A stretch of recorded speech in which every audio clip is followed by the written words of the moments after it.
Community Hotline. Welcome. For the community, by the community, presented by 88 Real Estate Media. I am your host, Bob Fang, and today we have community member Abby here. Why don't you introduce Hello. Hi, I'm Abby. I'm from Manchester, England, and I'm here living in Los Angeles. I'm a dancer, choreographer, and creative artist. I love it. Came over from the Atlantic Ocean. Were your parents like, why are you leaving us? Yes, very much so. They were against it for a while, and I think they thought it was just a big joke. Or that I would come back, and 5 years later, I think they're about accepted that I'm not coming back. So it took them a while. I love it. All right. Well, rules of the game is there is no cursing on this show. So if you do curse, you will get a first strike. Okay. A second strike, and then a third strike. You will get booted. So far, no one has booted yet. I hope not to be the first then. And let's get straight into it. First topic of the day is money. Yes. What is money?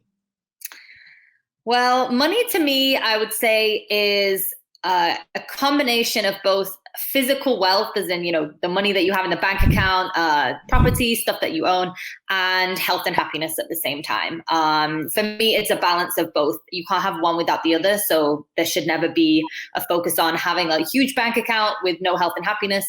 And you can be the happiest, healthiest person in the world, but you do need money to survive and to, achieve and do the things that you want to do in your life. I love it. Did you know that back in high school? Was that the way you thought of it?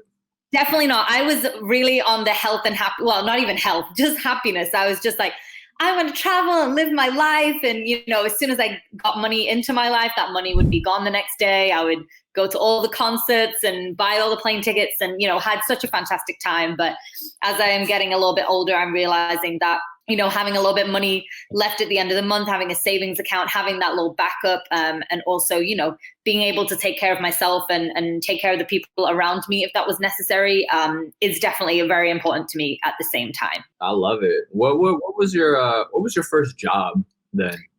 Just I guess transitioning from your high school life of just happiness and whatever, and now it's like kind of into adult life. My first real job, or my first kind of side little mini job?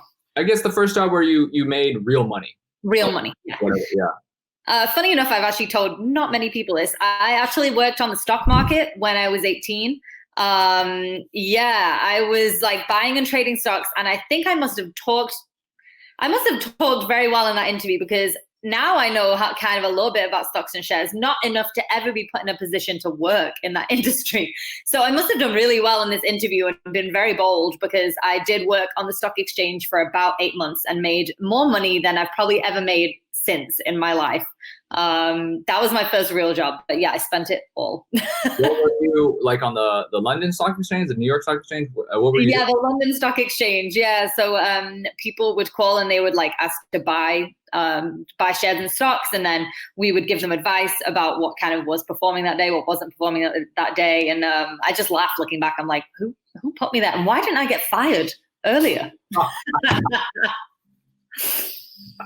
I love it. Okay. What from your wealth of experience then, what are some money tips that you wish you knew back in high school? First one I would say, don't think that money has to be hard to come by. I think that growing up, especially if we're from a modest family background, or, my family had good amounts of money. I never wanted for anything, but they always taught me from a very young age, which I appreciate. You have to work this amount of time to get this amount of money. So, for me, I would equate 1 hour of time with 1 hour worth of money, say that was $10, $15. So growing up, I always very much equated that. And even now, I still find it very hard to raise my worth. So when I'm pitching for a job, or somebody asks me, what's your day rate? I find it really hard to be able to say my day rate is $500, even though that is commensurate with my experience and the amount of, say, prep time, or, that's what I'm worth. I find it really hard to say that figure and to get out of my brain that 8 hours should be, at $15 an hour. So I think that would be one big money tip is, wealth can come from various different sources. Yes, you have to work hard. You have to get the experience, and you have to be dedicated to whatever your craft is. But it does not mean that later down the line, you haven't worked up to that level where you can say, yes, I charge $200 an hour, or that you write a book and that book is making money whilst you sleep. It does not have to be this 1 hour in, 1 hour out. I think that keeps us very limited as creative artists. I love that. I love that. How does an artist find their self-worth then in terms of, I guess being able to charge more than $10?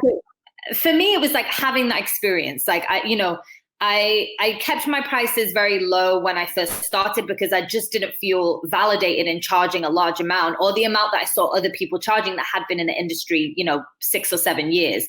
You have to look at the people around you and think, okay, well, it's me versus them. What gives me the right to charge this price? Then after, 3 or 4 years, I was realizing that I was getting the job done quicker and more effectively than I was before. I was getting more praise.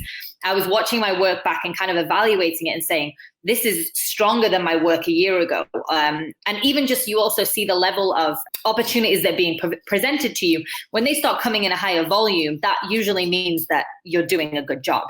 So at that point, I kind of tested the water and started increasing my prices with my current clients. And I would just say, hey, like any other business, once you've been working with that client for a while, or once you've been, subscribing to something for a while, the prices do go up with inflation. So I just kind of tested the water. And when I received no pushback, I thought, well, they agree with my value. Otherwise, they would have said no. So that kind of gave me the thumbs up to be like, yes, I am worth this. And I should, as my experience within the industry grows, I should be charging more, because that's my time. And that's my investment in myself and in my clients.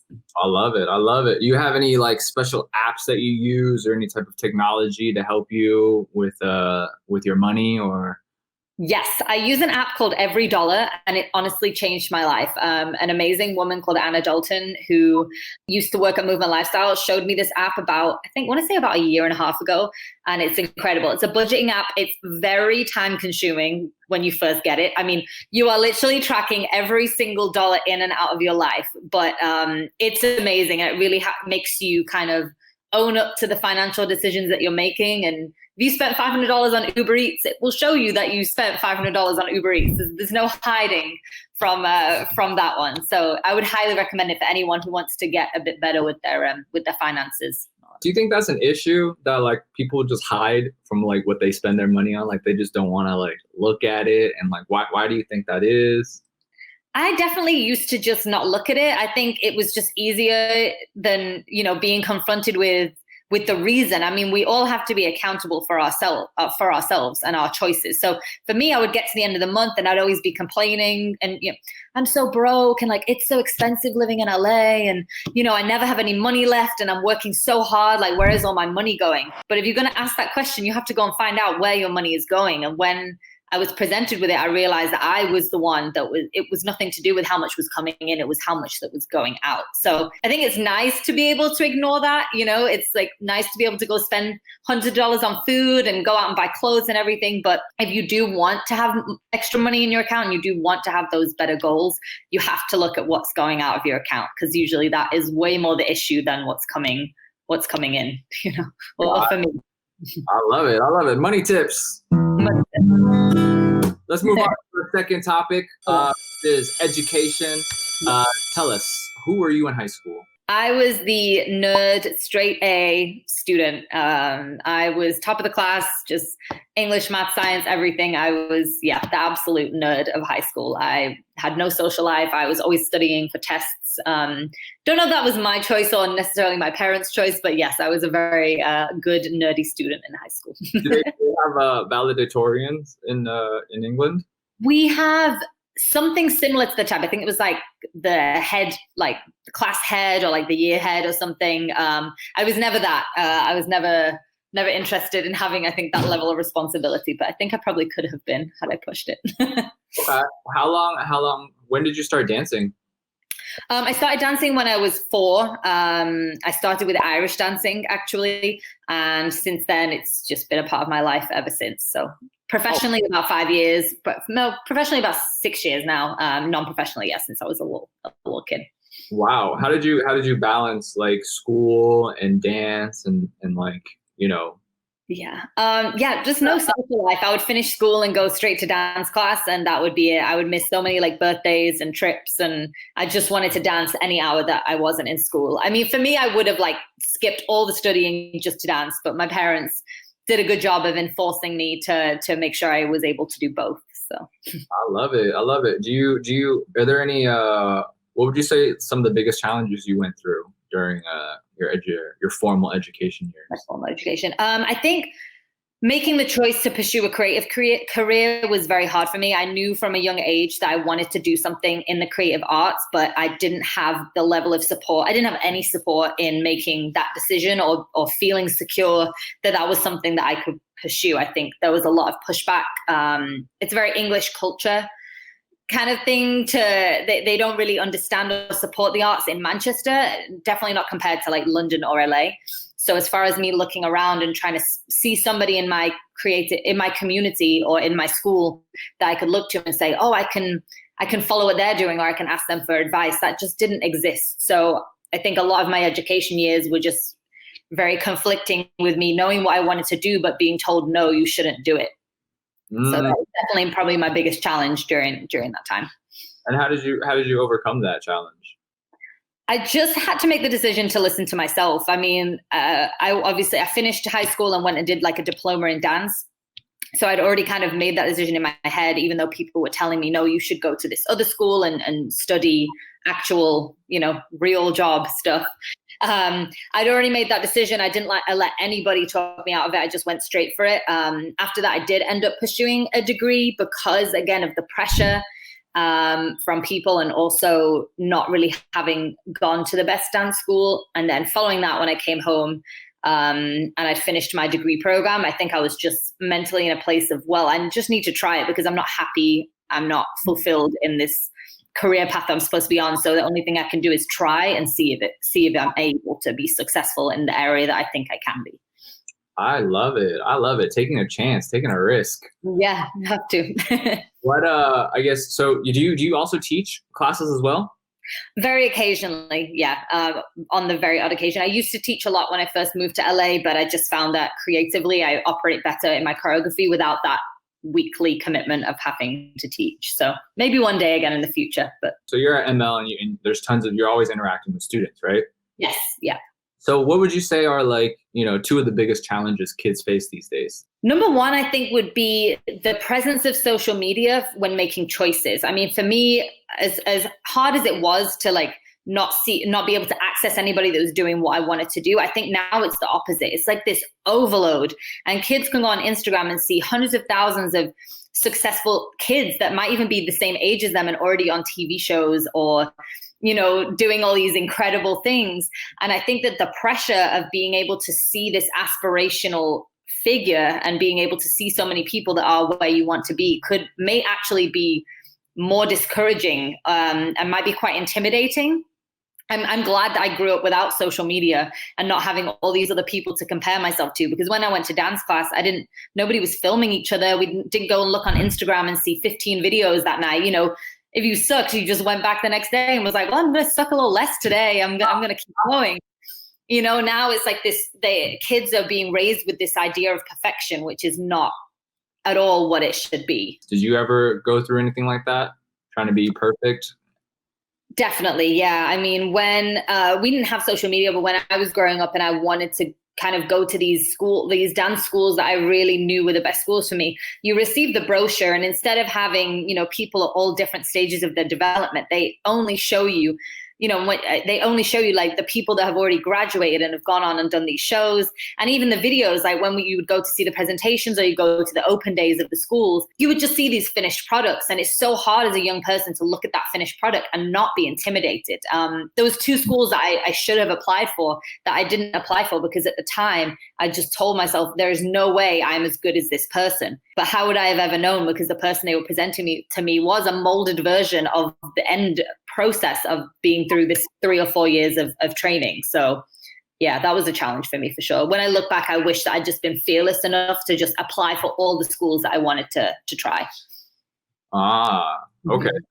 So if you could go back in time, you would just apply to all the schools? I would just try them all, yeah, and just not even worry about the end goal and just see which ones I got into, and maybe I would have been able to make a better choice, or been able to get into a better school. So I love it. So you seem like a pretty, ambitious person. What would you say your highest ambition is in life? Highest ambition is to choreograph a world tour, a global world tour for a major artist. I'm not sure who that is or who that will be, but yeah, that's definitely the goal. Be on the road for a year and see my choreography on the biggest stages. What would you consider a major artist? Like, how do you Ariana Grande, Justin Bieber, Chris Brown, those kind of levels, like those top artists. Yeah. Got it. What would you where do you kind of see, since we're on the topic of education still, where do you see the future of education going? I think that we're moving into a more free education. I think if it keeps going in the direction that we are, I think people are really starting to understand that having an education is not the end goal. People are much more looking towards work experience, towards the person and who they are, I think, as opposed to 10 years ago. And if you didn't have a degree, you weren't even able to get into that field of work. So I think we're kind of moving towards education, first of all, not necessarily being required to be in a job role, and maybe more education programs that do support the creative arts or support people having multiple different interests and not having that pressure on them to graduate knowing exactly what they want to do. I think that would be amazing as well. I love it. I mean, would you feel like if that happened, you'd be like, these kids, they have it so good now. Back in the day, we had to go through all this. I'd be a little mad, just a little bit resentful, but no, I think that would be incredible for the youth to have those options. I think the world would be a happier place if we all took the pressure off people having to decide and being forced into careers because they've already committed to it, or they already have a degree. How amazing would that be to say, hey, don't worry about it, Get an education, do what you can, go get some work experience, travel, and it's okay. It's a long process to figure out exactly what you want to do. When we're not all blessed with waking up at 5 years old and saying, this is what I'm going to do. A lot of people can figure that out when they're 40 or 50, and we should be able to support people to know that that's also an option.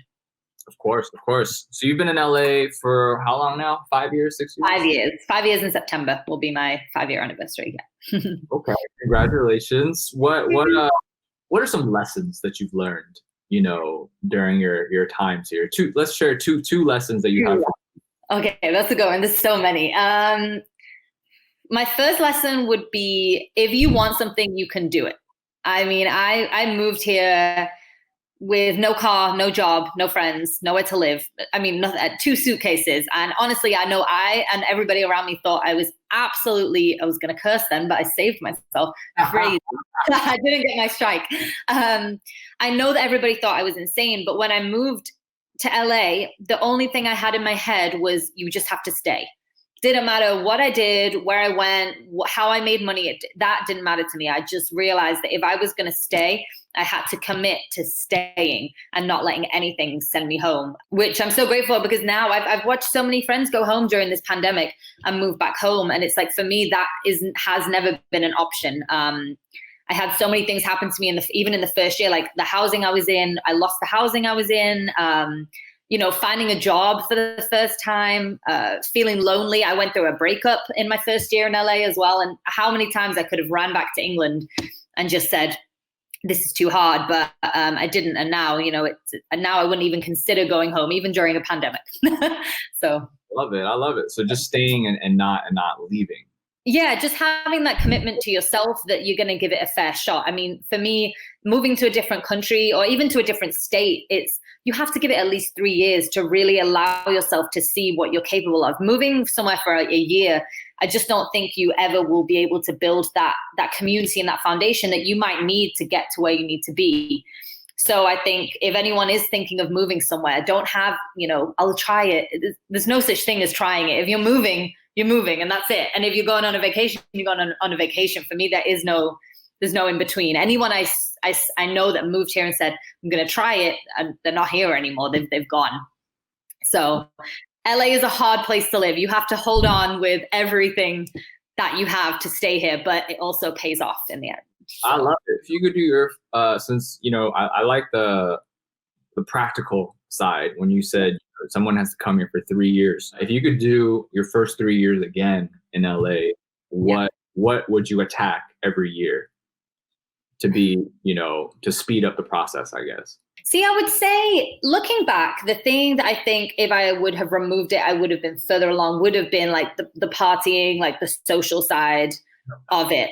But at the same time, I also think that was completely necessary because I had such a joy from being here that, even now I have such an amazing group of friends that I would not have met in my first year had I not been going out and going to all the events and saying yes to every time someone texts me, hey, you want to come to this party or you want to come to this birthday?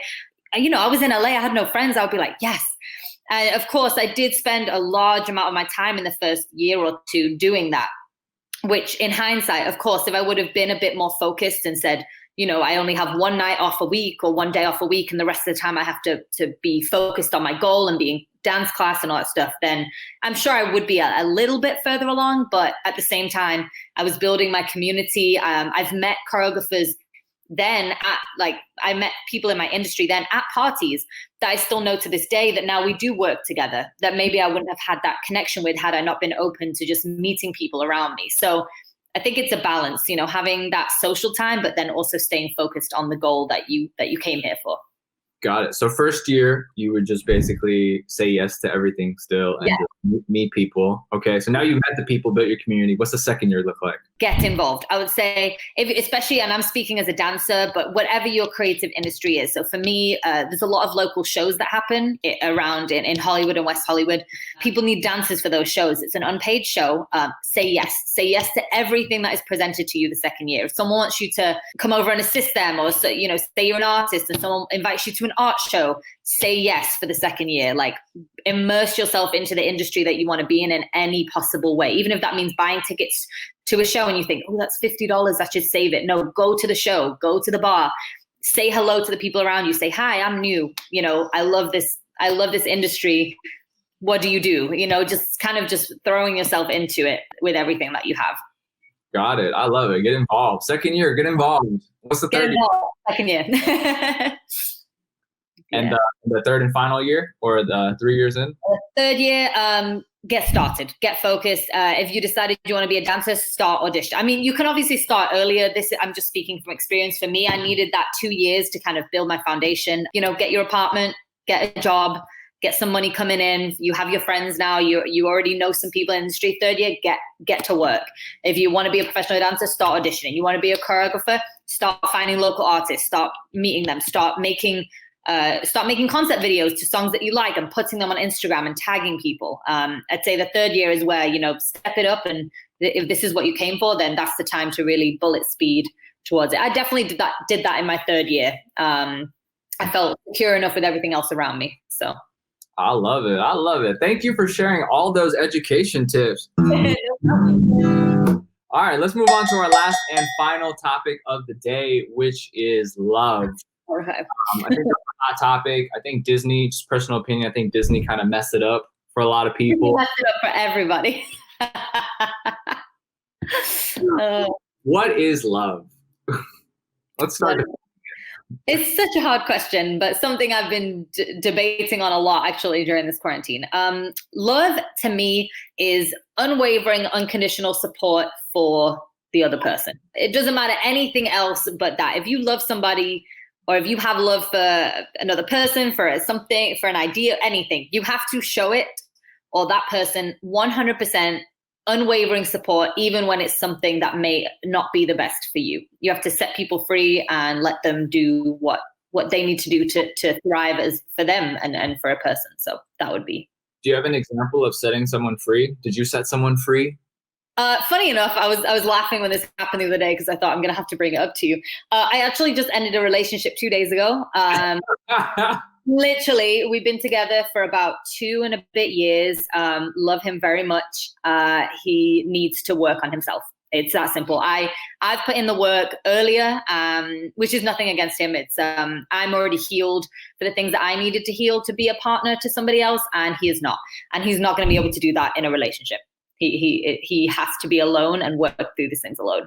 And at the end of the day, it was only coming back on me and our partnership. So as hard as it was to decide to do that, I had to set him free so he can go on his personal journey and hopefully find whatever it is that he needs to find for himself. So I love that. I love that. That's super personal. Who was your first love? my first love was, I was dating somebody for a while when I first moved to LA. You know, it was very like American relationship. I was having, you know, so much fun just being out here. I fell in love very quickly. Looking back, I'm not sure that it necessarily was love at the time. It's more of like an emotional bond, or, you know, just me being out here and experiencing something for the first time. But yeah, it was somebody out here. Oh, so it was an American. It was American, yeah. I guess is there differences between dating Americans and dating Brits? Yes, huge. The biggest difference is British people will tell you like it is. They will not, you know, they will not tell you something that's not true, which I like. You know, if you go on a coffee date with somebody in England and they're not feeling it, they'll be like, all right, bye. Nice to meet you. And then you'll get a text 5 minutes later. They'll be like, you know, I'm just not feeling it. Or you'll know from the way that they act. Like there is no, and it's very black and white. Like you're either together or you're not together. There's none of this, like, we're talking, are we dating? Are we seeing other people? Like that doesn't exist. You're either single or you're with somebody. In America, I found out all these different stages that go between. My friends would be like, hey, I'm talking to this guy. And I'm like, what do you mean talking? And they'd be like, you know, we're talking. And I'm like, what does that mean? We don't have that term in England, you know? Here I find it's much more like wishy-washy. Like you don't always know exactly I don't know. Yeah. Just like creating this kind of presence of themselves and creating relationships that might not always be built on a very truthful foundation. I find that British people are extremely to the point. We cannot hide what we're feeling. We're very bad at it, which I do enjoy, actually. I love it. I love it. Okay. So, I mean, I can imagine how difficult it must be for like the youth, you know, who don't even know these rules, and you coming in, I think, from a unique position. Yeah. You have any, I guess, what are 3 dating tips or tips on love for people coming from, that are trying to date Americans from what you've learned? Yeah. I would say number 1, just see people for who they are. If you know what I mean, like don't let them tell you this grandeur version of themselves or tell you all these things like, you know, you're the one or anything. If you're together and you're in a committed relationship and you feel safe, then that's what it is. You know, don't let people kind of dangle a carrot in front of you. I say that to anybody all over the world. I think if somebody likes you and they want to commit to you and that's what you want with them, that's just that has to be communicated. You know, all these like little dating multiple people or like having other people on social media, I think that is just it doesn't have to exist like that. So that would be number 1. It's just see people for who they are and what they do. You know, don't listen to what they tell you, watch their actions. Number 2 would be keep your own life. If you have hobbies and friends and you love to travel and you love to go a little crazy every now and then, and maybe you're a female and you have a large amount of male friends because that's who you are as a person, do not change that for anybody. Anytime you have to give something up for another person means that relationship is not right for you because that person is asking you to change who you are. So that would be my big number 2. Yes. And number 3 would be just have fun. The way I've always approached dating or even just like relationships in general is kind of like a job interview. It's like you don't owe that person anything and they don't owe you anything yet until you've decided to be in that committed space with each other.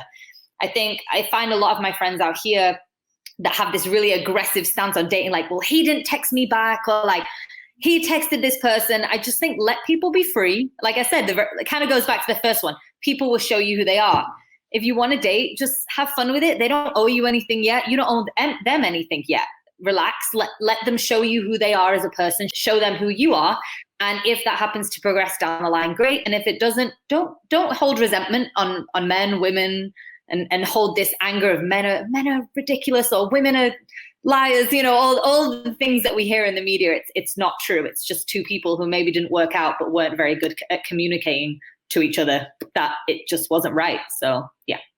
I agree. I love it. Communication, guys. Have your own mind. I'm exactly. That's it. It's really nice to have that weed out process because I'm sure you know from being here or living here, like you go out to a bar or somebody like tries to talk to you or wherever you are. It's as soon as that happens, I'm like, I don't want to know who you know. I want to know who you are. Like, you know, what's up? And as soon as I hear that, I'm like, run, somebody help, grab me. I'm the same. It's a very rare thing. I feel like that's such a Los Angeles thing is to to try and impress people with who you know or what you do. And that for me has always been the opposite. I don't care what you do or who you know. So Right. There's just a lot of healing that still needs to happen. there's a lot of Los Angelinos that need a little bit of healing, but Yes. Well, okay. So you've been coming on, you've been sharing so much with the community today, being super honest and transparent. I just want to say thank you for that, and we acknowledge you. What is the biggest problem you have in your life right now that the community could help you solve? I don't really think I have any. Ooh, that's a red flag. I'm like, I don't think there's anything that's not in the process of kind of being sold. I mean, really random, but I'm trying to become a homeowner. So if anybody has any help with navigating that in a place that's as expensive as LA, or finding some good old deals, that's my next step in life. I'm trying to find a nice little home or a little condo for me and the dog. So if anyone has any advice on how to even start pursuing that, that is something that is on my brain for sure. Oh, I love it. I have a money girl that I can put you in contact with. Oh yeah. Okay, there we go. Great. Well then, thank you guys for watching. Before I forget, 88 Real Estate Media is looking for members to join the oversight committee to build the best mindfulness school in Southern California. Shoot us a message if you want to learn more. Also, if you do business in the real estate industry, please do consider hiring 88 Real Estate Media. Abby, this is your time. Plugs. Where can people find you? Can they reach out to you? What are you working on that you want, anything to... Yeah, find me on Instagram. That's where I'm most active. My Instagram is actually right there. Like I'm trying to point to it, at Abby and Oliver too. I'm very responsive, especially now. I have a lot of time, which has been really nice because I've been able to connect with a lot of people that I don't usually have the time to do. So if anyone watched this and wants any advice or wants to talk about anything, feel free to just shoot me a direct message. I do check them every couple of days. I'm also on YouTube, so if you want to see my work, it's youtube.com/Abby and Oliver. Right now, I'm not sure what I'm working on. We have a couple of music videos that are ready for when the world opens back up, but everything got canceled. So it's who knows what the rest of this year has in store at this point. I love it. Do you have any last words for the audience? Just go for it. If you're watching this because you have a dream or have a goal, or there's something that you know that you want to achieve, big or small, just go for it. Make a plan and just start even in the smallest way. If that means that today, even in a pandemic, you know that in 10 years you want to be an astronaut. Today, do some research. Find someone on Instagram that's also an astronaut. Send them a message and just see, because everyone has a lot of extra time on their hands. So, just take small steps even now whilst we're all locked at home. Small steps, guys. There we go. Thank you guys for joining us. Hope you guys have a great day, and we'll see you soon. Patience.